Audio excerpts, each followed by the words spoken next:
Hi, Nadia. I wanted to tell you you did an excellent job with all your notes on Kitty Waltz. And I think this is one of the first songs that we have done where we were actually going to talk about this long line that goes over the top of our song. This long line looks like a tie, like these guys here, but it's actually different. So I'm going to tell you how they're different so you'll know what they are in the future. So a tie goes from one note to exactly the same note. So this is a C, all cows eat grass. This is a C, and it's tied to a C. So those two notes are exactly the same, and you can just hold it longer.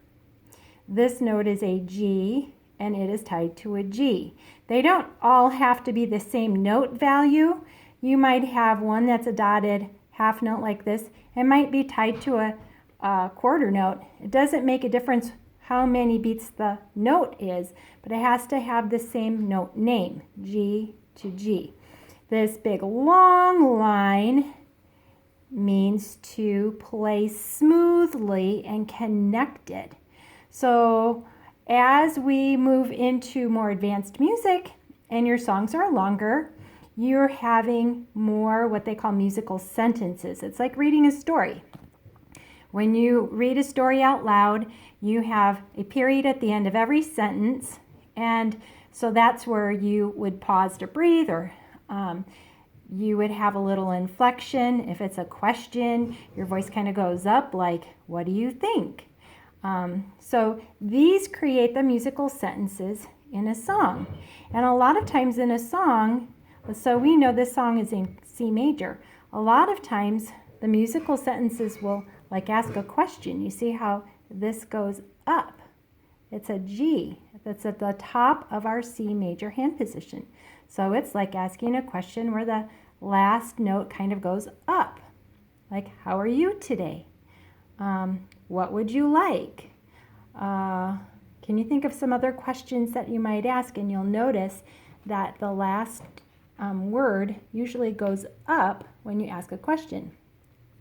Then in line 2, we have another idea, and it goes up. And line 3, we have another musical sentence. It's like a question. It goes up. And then notice at the very end, what note do we land on? But C at the end. So it goes down. So it's resolving. It's done asking questions. We've got the answer. We're at the end of the musical idea or the musical story. So I'm going to demonstrate this song again 2 ways. This first line that I'm going to play more detached, which is how I hear you playing, and there's absolutely nothing wrong with playing it this way, except that we have this slur and it's asking us to play it smoothly. So this, I'm going to exaggerate. In fact, this is a detached way of playing Kitty Waltz.